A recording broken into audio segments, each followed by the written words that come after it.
Welcome to The Kid is in School, where we talk about whatever we want since our kid is not here to interrupt us. But we don't have a lot of time before the bell rings, so let's get right into it. Let's all go to the lobby. I want to talk about movies today. I don't think we have the rights to that song, by the way. Well, I didn't sing too much of it. I know. Is that enough? Is that just short enough? Just short enough that we can do it.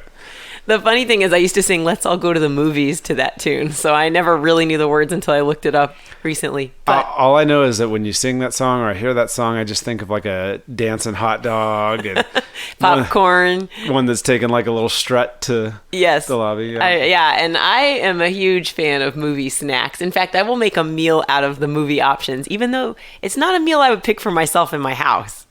I would venture to say nobody's had many of these candy options ever outside of the movie theater. What's the little ones that are The cookie dough bites? No, these are like Good and Plenty's. Oh yeah, those little Jujubes or Mike and Ike. They're all the same, like gumdrop in the shape of a capsule. Yeah, but a hard gumdrop. It's not like, you know, they make vitamin gummies now. Right. And they're always really soft. These are almost crunchy. Vitamin gummies are supposed to break down in your body to help it. And then I think the Mike and Ike are supposed to stay the same shape so that they can go right through you. You know what? I don't know how this hasn't happened already, that like Good and Plenty or Mike and Ike's haven't come out with their own vitamins. You know what it was? It was a conspiracy with the American Dental Association to pull out your loose tooth. Yeah. Like a kid, you just take your kid to the movie theater and give him some of those. I always avoided those, by the way, for two reasons. One, like you're talking about, too freaking hard. Mm-hmm. And number two, they were always used as an example at my local pharmacy of how drugs can be confused with candy. So there would be a picture of the pink and white candy next to prescription pills and something like, if your kid can't tell the difference. I don't know what the point was, but it scared me straight. I never touched those gumdrops. Now, well, there used to be a lot more pills that look like that. I feel like the capsules, which was like this plastic outside with one side was clear and one side was red or purple. Not to correct you, but it wasn't plastic. It had to dissolve in your body. Well, that's true. I guess it's something. But you're right. It was firm, it was firm and malleable like plastic. Go on. Yeah. What is it though? If it wasn't plastic, what was it? It was maybe glycerin. I don't know. We're not chemists here, but this is a fun guessing game. Yeah. Luke and Abby guess at scientific properties. That's what the whole episode is going to be. I was like, what was this made of? If it's not plastic, what is it? I can tell you right now, Smarties was made from sidewalk chalk. Oh, there we go. But just slightly colored versions. Different colors for the kids. Different colors. It's not just the white ones. Yeah, Smarties are pretty bad. They look like tablets too. What is the deal with candy looking like drugs? It's everything. It's, Big Pharma. Yep. Probably sponsors all these. They get them young. Owns them.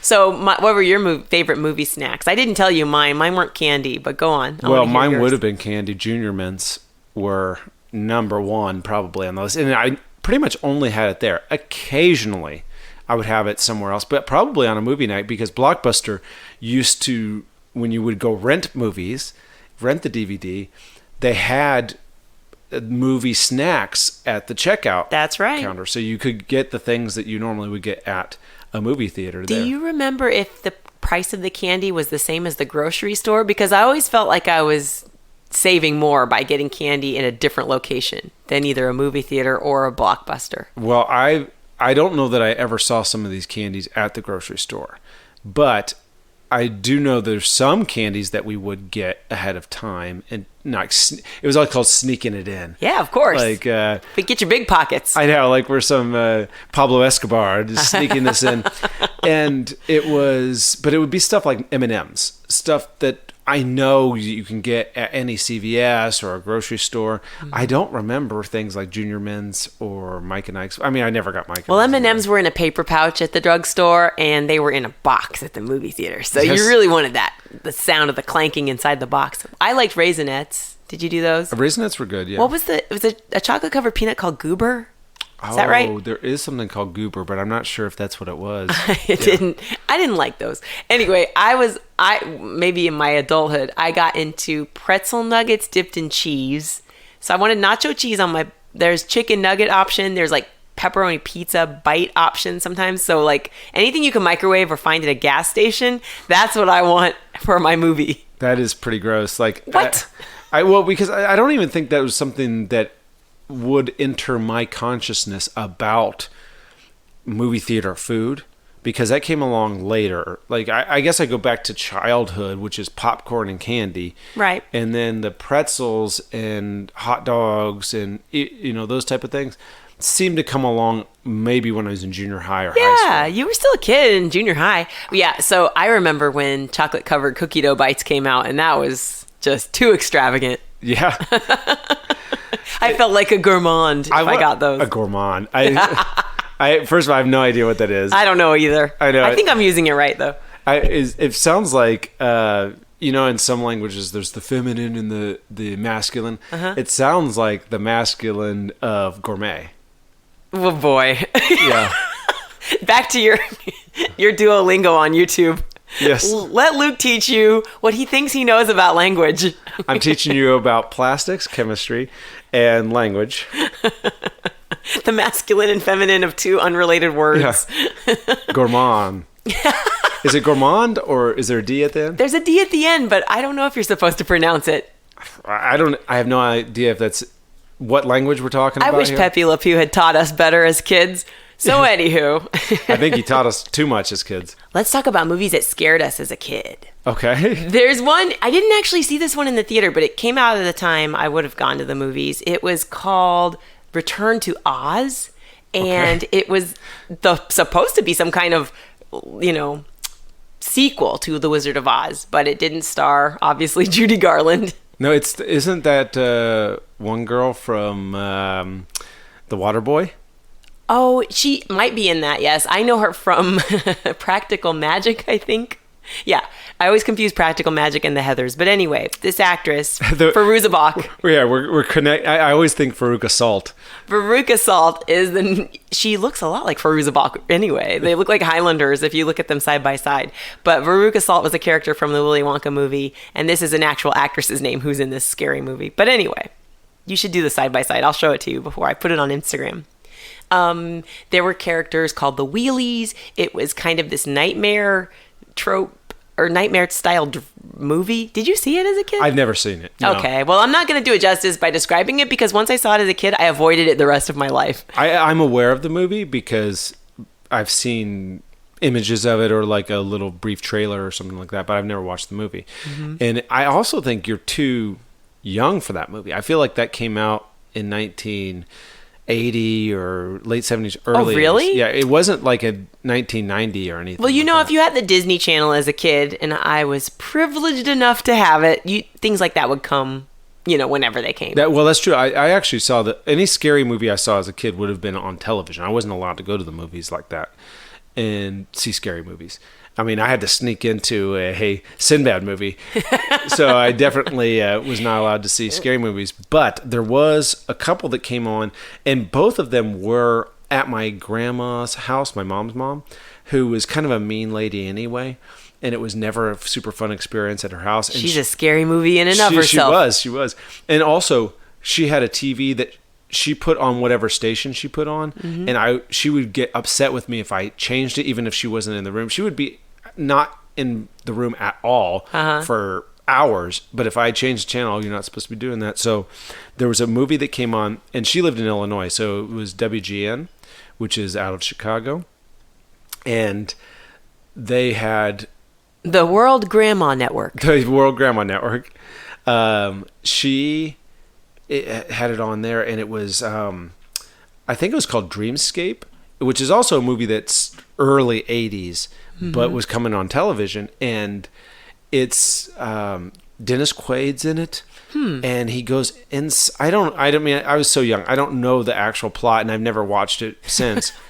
But he goes inside people's dreams. Okay, like maybe he's a psychologist or something, like figured out some way to go inside of people's minds and dreams. Wow. I guess the bad guy in this movie turns himself into a snake man. Spoiler. Yes. Oh, yeah. I'm spoiling it just to save people. Yeah. Like, I don't want you to have to see this movie. We're sparing you nightmares. And so the guy turns into a giant snake, and it's like that stop motion Right. type of thing. And it looks like a cobra head, but also like a man's face. And it's terrifying. I mean, I literally had nightmares for years about this. And he cuts off the snake's head at one point. Ooh, gruesome. It's gruesome and terrifying. This reminds me of that scene in Beetlejuice. Did that freak you out when he turned into a sand monster? Or when they did a combo Michael Keaton face plus sand monster body? That one I saw a little bit later. Okay. My brother rented it. So my brother's a lot older than me. He's 17, 18 years older than me. So I would go visit him, and he would kind of let me watch whatever. Mm-hmm. Whereas, and I think he let his own kids kind of watch stuff younger than they probably should have. But my parents never, well, also his parents, but our parents did not let us watch stuff like that. Mm-hmm. So I saw Beetlejuice at his place. Mm-hmm. I saw Batman with his wife. Not Batman's wife, but my brother's wife. Batman didn't have a wife. Yes, my sister-in-law. She took me to see Batman in 1989 at the movie theaters, and so I was young, and the reason she let me see it because it was PG-13. This is another one of those type of sneak-in moments, like I had with the Sinbad movie. Was she said, "I don't know, it's PG-13. I don't know if I should take you to that. Your mom and dad might not like that." And I said, "They let me see Aliens." And was that true? I was incorrect about the title. They let me see War of the Worlds from like the 1950s. Black and white, just the alien ship moving along. And so she knew of the movie Alien. I'm not sure if I said Alien or Aliens, but either one. Both those movies are like rated R. Oh. The first one's a straight up horror movie. Uh-huh. And she's like, "Well, if they let you see that, then you can see this." Did you? Well, anyway, I wonder, did you know in the moment you had gotten that wrong? Or did you just know after the fact? It's so long ago, I can't remember whether or not I was lying or if I just thought War of the Worlds. I've seen a very scary movie already. It's called Aliens. Yeah. I love that War of the Worlds was the horror film for you as a kid. Oh, it was terrifying, yeah. So wasn't there another movie with Michael J. Fox that you either weren't allowed to see but you snuck to see? Oh, there was no. The only thing with Michael J. Fox was there was some movie, and it was called Doc Hollywood. Oh yeah, I've seen Doc Hollywood. Doc Hollywood, I believe, is the movie, and it came on. So occasionally there would be free trials of HBO that would just come on your cable television, and so we must have had that. And I was a teenager when this happened. It came on the television, and there's a scene where there is a topless woman. Oh, wow. In it. And I was like, I couldn't believe it. And like nobody was in the room when this was happening. I was like, there's boobs on the screen. And just, I is anybody seeing this? I know it was fear and excitement at the same time, because what if somebody walks in, they're going to think I turned this on, and I didn't know. It just happened. Oh, you were by yourself. Yes, but I wasn't alone in the house. And we only had television in the living room at that time. So, and I know things change through the years where people start having televisions in their rooms. Yeah, the concept of no privacy while you're viewing something is specific to our generation, I think, and earlier. Because if you have VR goggles, nobody can see what you're looking at. Or if you have a tiny phone screen or an iPad that you can hide under a blanket, that's a little different. But, in our house, if it was one viewer, like the television playing, then anybody could walk in. Yeah, although now I'm going to be on the lookout for our daughter watching something with a blanket over her head. Well, that's why they have controls for these apps. People thought 2 steps ahead. But I say bring back the publicly broadcasted private moments. Yeah. Let's just get a projector screen in the house. Yeah, well, you know what? As screens get bigger, there's only so much. You have to have a certain amount of room to be able to see a television, and it would look really weird to have like a 70-inch television inside a kid's room, where basically the whole wall. Do you know, I just had a flashback. This is so embarrassing / funny, but I was cat sitting for a gentleman in high school. I don't remember how I knew him. Maybe he was a teacher at my school, maybe not.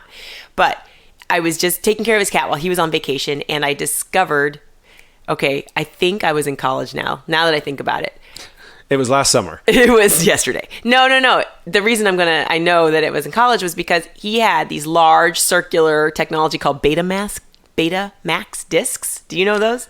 So I think you're mixing 2 technologies. Oh.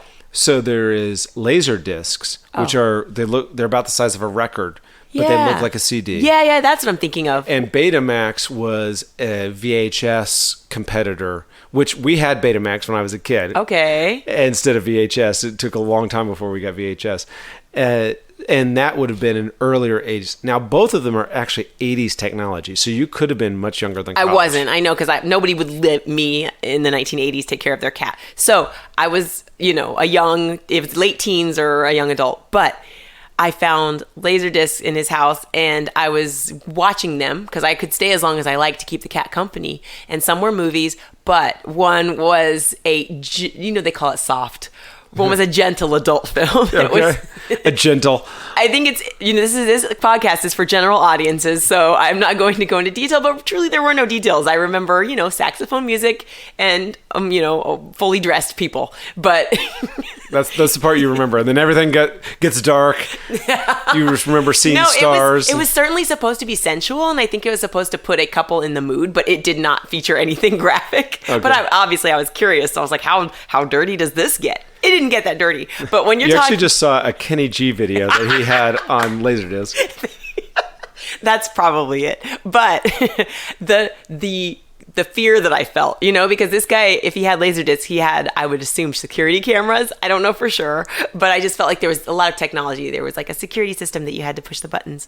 And so I put everything back the way it was, but I remember being so afraid of like, oh no, what if he sees me watching this very strange, how ASMR videos come across as a little uncomfortable, a little too intimate? That's what this video felt like. It was like, there's no plot point here. It's just saxophone music and like fade-ins and fade-outs of, people being romantic, like having wine. This is like the Vegas movie ever. Yeah. That is one of the times where I felt the most worried that someone would catch me doing something wrong, if you will. I like that you accidentally see something. First of all, if anybody did something wrong, it's this dude. Why does he have this freaky Laserdisc? Yeah. And is he some sort of collector? Laserdiscs were so unpopular that it's amazing that I've never seen any in person, and I've never actually known somebody that had them. Actually, maybe I did see one in person. I think a school had them. Like my elementary school might have had a Laserdisc, mm-hmm. and we might have seen it once. Other than that, it's usually VHS because it was not a technology that really took up. They're kind of precursors to DVDs, and CDs. That were. Right. They went in like a CD in a giant player, and the only reason I know how I figured his out was because I had a friend in college who owned one, so I watched him do his. So otherwise, I can't imagine how I would have known to use this guy's. I wouldn't even know what a Laserdisc was, so I had to have been at least 20. It looks like a giant CD. I mean, a record, yeah, you're right. In a record box. If you were 20. This Laserdisc was like 10 or 15 years old because they're an early 80s technology. I apologize for the haziness of my memory. Yeah. You were in college in the 2000s. I still don't even remember who this guy was. We already had DVDs by this point. My life is like Forrest Gump. I run into a lot of random people and do random odd jobs for them, and that was one.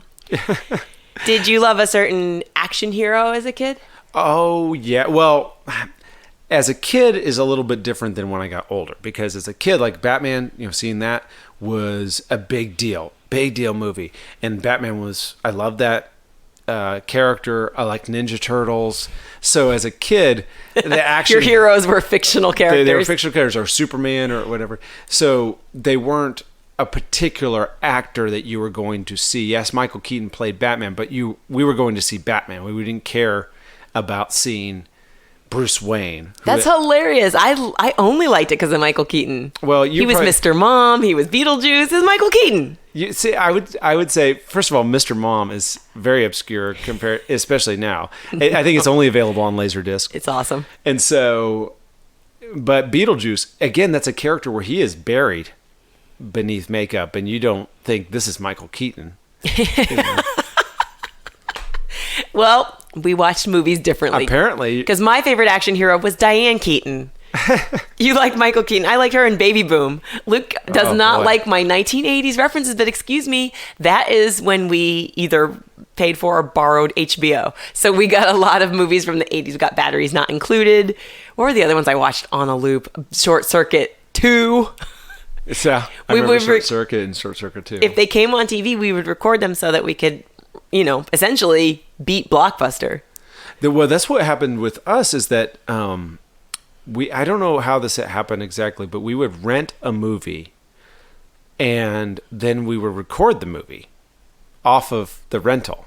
Oh, And wow. I didn't know. That's a special machine, right? Yeah, maybe. But maybe we had something where it was like, maybe we just recorded it off of television. I was so young. That We it's hard to- recorded off of television. There's a record button on your VCR. Maybe that's what it was, but because we had them on Betamax, Mm-hmm. like I said before, and so I know that we had different Betamax tapes that had movies on them, like Back to the Future. Somehow we had Back to the Future on that. Excellent choice. Also, we had Ziggy's Christmas, which is not a movie, but it was a television special cartoon. Oh, I loved specials for Yeah. holidays. We had some of those. And probably still has the commercials from whatever year that was, 87, 88.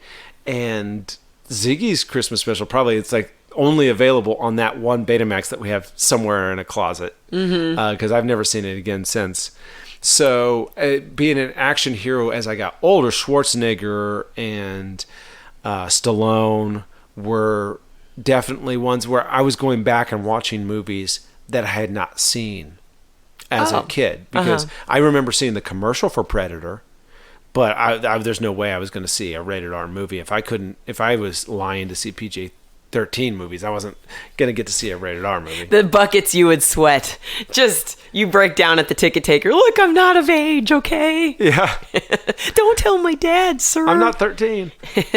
Yes, and so action. As I got a little bit older, like high school and such, The Matrix. So I guess you could say Keanu Reeves was a kind of an action hero, but I really like the movie itself more than the action hero. Right. I wonder, when did you have your growth spurt?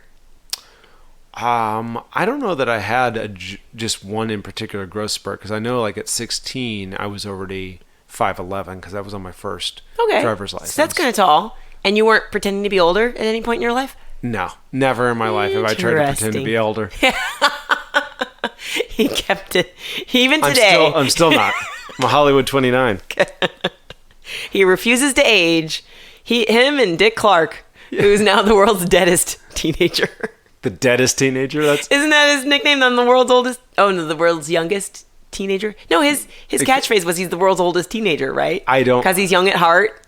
I don't know. Dick Clark was so old when I was a kid. Oh man. So like he was not in my consciousness. They're so funny to me. I don't think I ever know how old anybody is, including Sherry Lewis, because you see them and their work from the whole span. Even Carol Burnett, like you see all of the span of their work as a kid if you grew up watching television. So you see like the black and white version of them, the 1980s soft edges version of them, and then, the 90s. Anyway. The world's oldest teenager sounds like it's two insults. Like you're super old and you're also dumb and immature. I'm going to look up Dick Clark and teenager just so I know what his actual nickname was, so that we don't insult his memory. But it was just, I don't know. The world's deadest teenager is not a very nice... This isn't the Halloween episode. Yeah, I don't know that... I feel like there's like a little dip in what an action hero was even at the time, because Dick Clark definitely wasn't one. I think that... Maybe. He almost qualifies as my favorite action hero. But I feel like in the late 90s, there's kind of like this dip in what an action hero was. Because in the 80s, it was Schwarzenegger, who was literally like the greatest bodybuilder ever. Right. And you had Stallone, who transformed his body from Rocky, which was in shape, to being basically a bodybuilder physique in the 80s with Rambo and Rocky 3. Right.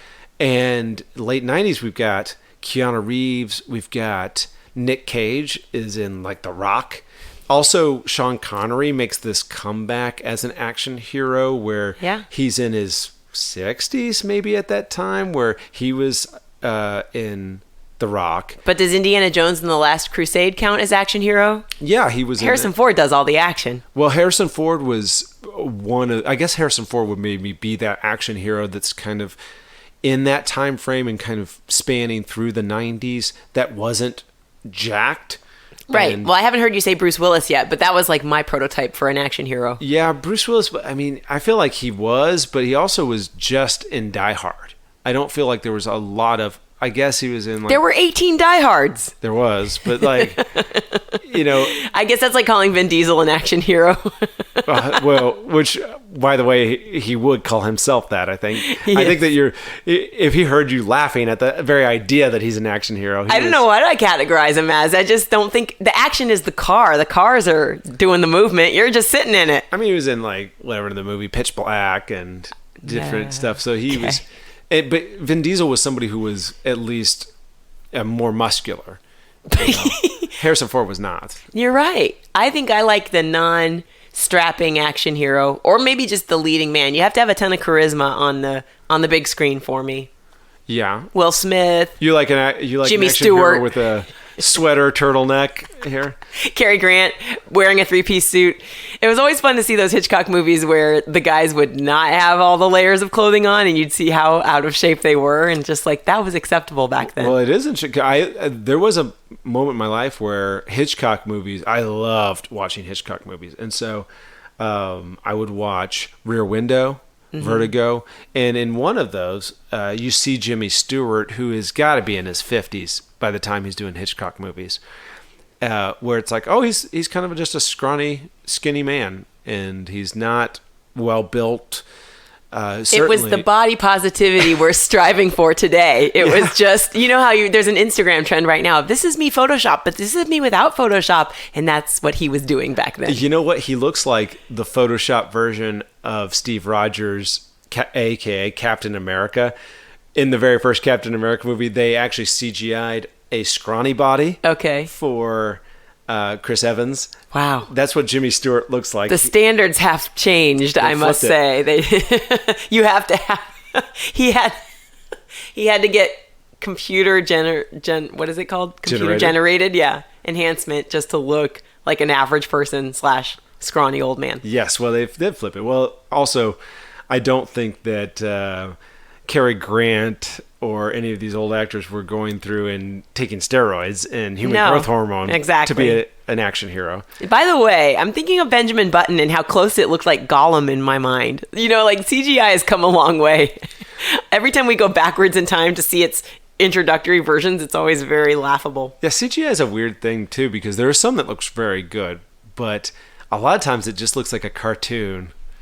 And if you're going to do that, just do Roger Rabbit. I love Roger Rabbit. An actual cartoon amongst actual human beings. I don't know that they did this for Roger Rabbit, but I don't think people were wearing green bodysuits and having green tennis balls hanging in front of them to interact around. You know what I mean? Yeah, I don't know how they did it. So the fact that they could react to being smooched by Roger Rabbit, for example, good old Bob Hoskins, I thought that was pretty impressive. If you go back and watch that one, it still holds up. What's a movie that doesn't hold up for you? Oh, well, there's probably plenty. So at one point, I got into Woody Allen movies. You mentioned all the problematic people. Hitchcock, Woody Allen. Hitchcock's problematic? He is. I didn't know that one. I mean, he was dead 20 or 30 years before I was born or something like that. So I don't know that I was looking into his past. But Woody Allen, so one of the things that got me really excited about moving to New York was watching the movie Manhattan. Mm-hmm. And I haven't really seen it in almost 20 years now. But really? Wow. Well, maybe 10, 15, or something like that. But it's a beautiful portrayal of New York City. But the film itself is disturbing in retrospect because it's Woody Allen, who's got to be, in his 40s when he's making this film. Mm. And he's another one whose age I can't tell because he's always had the same hairstyle. He kind of always looked the same. But his girlfriend in that movie is in high school. Mariel Hemingway? Yeah. Yeah. And I don't know wasn't she 15 when she was cast, or 16 or 17? She's young. She's younger than 18 for sure. Barf. And I don't even think she's playing an 18-year-old. I think she is playing like a 16-year-old or something like that. And it's not treated that way. I know. I almost have to see it again to know what the storyline is, because what stood out about that movie wasn't the plot line. It was more of these beautiful shots of New York City. And at that time when I first saw it, I was thinking, I want to move to New York. I want to be a comedian, you know? And so it struck me for that. But then knowing now what the storyline was, and how the characters had to play he's had dinner with this child, and his friends are his age, and it's on a dinner date, and they're just like, geez, what's he trying to prove by getting a younger person? And I'm just like, the fact that these actors had to pretend it was normal, but a little embarrassing. You know what I mean? Instead of just morally reprehensible or scary or sad for this person. The movie should have been Woody Allen shows up to the dinner party with a 16-year-old or 15-year-old, whatever she is. All the friends go, we're not going to stay here with this. And then Chris Hansen walks in and says, sit down, get comfortable for a moment. What were you trying to do here? Yeah. He pulls out printed out texts of their chat. Yeah. He just brings out the screenplay. Chris Hansen in the late 70s, early 80s had to just pull out the screenplay. Yeah. That's great. So Woody, you wrote this down. What did you mean by this statement? Yeah. That reminds me of how race was treated. I'm enjoying some old episodes of Columbo, but in the same episode, the excellent one starring Johnny Cash, Columbo checks up on a fabric maker, and he says, what's this parachutes? Were they made of silks? And she says, no, nobody likes quality content. Even our own people don't like quality fabrics anymore. And I'm like, by our own people? Does she mean white people? I wasn't sure. But then in another scene, he checks up on some, I don't know, army sergeant. He's some high-ranking army official. And the guy goes, that old soldier, what did he become? And he goes, he became a country western star. He's referring to Johnny Cash's character. And he goes, oh, country western. Good thing it wasn't like that degenerate music, like the Twist. And I'm like, Chubby Checker made the Twist. Is this about black people? It's just hard to say, but that stuff just washes over you. And maybe those characters are supposed to be like the cranks, the outliers, the not hip, not with it people. But still, it's kind of like, that's racist. Oh, yeah. Well, there is certainly things that I, as a child, did not realize. Ooh, this is a little bit... there's a movie called The Ugly Dachshund. Yes. And it's got Dean Jones, who did a lot of Disney movies back in the day. Yeah, I know Dean Jones. It's a funny premise, which is this, especially for kids, which is a Great Dane gets raised with a bunch of dachshunds. Mm-hmm. So he thinks he's a dachshund. Right? Okay. So he thinks he's a little dog. Fish out of water story. But there is a point in the film where there is an Asian man who is that stereotypical making fun of Asian people of that 1960s era where... Right, they make fun of the dialect and the appearance. Yes, and so the man's frightened by the dog, and he's calling it a lion, but... Oh my goodness, he can't even tell that it's a dog. He's referring to it as a completely different animal. And I don't know that the speech pattern that is used there where they replace L's and R's, but they do that, and it's just like... Oh, shame. Where as a kid, we didn't know, this is not okay. Well, yeah, the Christmas Story, and when they did the Christmas Story live, which is a great Christmas classic in our house, at least. I'm looking at ornaments from that film right now. The supposedly humorous ending was them eating at a Chinese restaurant, and the way they sing the song. They redid it live, and I thought they better cut this part out. And fortunately, they did. Mm-hmm. And then in the new remake or the sequel, A Christmas Story Christmas, that isn't even... Nobody even has Chinese food on Christmas, thank goodness. They don't touch that anything at all. Which, thank goodness, because... that stuff we need to move away from. But yeah, so does it make you sad that all of your childhood is tainted by bigotry and misogyny? It certainly is something when you look back on some of this stuff, you go, "Oh boy, that there's some things where maybe it's not that big of a deal as a kid, but there are certainly things that you go, oh boy, yeah, you can't do that now." There's Disney Plus has warnings on some of the movies. And some of the things where I'm like, I don't know if that's that big of a deal. And then there's some where I'm like, yeah, I think you're probably... Some of that stuff's in the vault. They don't want you to know they made it. Yeah. I think their warning label is interesting, too, where it's like, we don't believe in going back and changing art, but this is essentially... but it's racist. Yeah. Buckle up for a lot of racism. Yeah. Trademark. One of my all-time favorite movies, it's still in my top 5. It's a comedy. It's a murder mystery comedy, is Clue. Now, Clue has some jokes that don't hold up today when we're talking about standards, but I would love to be a part of a remake of it. And I know now we've got murder. I don't even know if murder mysteries, comedies like Knives Out count because they're not. Are they supposed to be funny? Well, I know we saw it, and I don't remember it being funny. Right. It was entertaining for sure. And it was like, it had a lot of cool surprise celebrity cameos. So I don't know where, I think they all sit firmly in the murder mystery comedy genre, but there are some that are too far-fetched and slapstick, like Murder by Death, that have the Hot Shots style jokes and the Naked Gun style jokes. And there's Haunted Honeymoon with Gilda Radner and Gene Wilder that I used to love, that are very broad. Mm-hmm. But then there's Clue, which I think is closer to the less broad, more realistic type. Then there's So I Married an Axe Murderer. So I would love to be in a remake of Clue because I love the game. I played the game as a kid. I love the music in it, though. I don't know. Are you allowed to use the same music when you do a remake? I have no idea. I don't. I'm not a producer in Hollywood. If you're a producer in Hollywood listening to this, let us know in the comments of our social presences. Yeah, I don't know. But I don't know who I would be in it. Wadsworth. What would you remake? Wadsworth and Clue? Tim Curry. He's the best part of that movie. I feel like, first of all, the only Clue characters are like Professor Plum.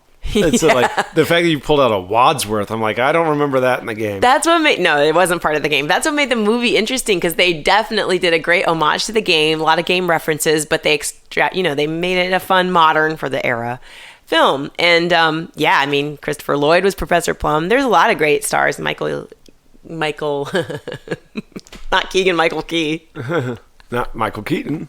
Not Michael Ian Black. What is this? Michael McKean. Michael McKean. The amazing Michael McKean played Mr. Green. Anyway.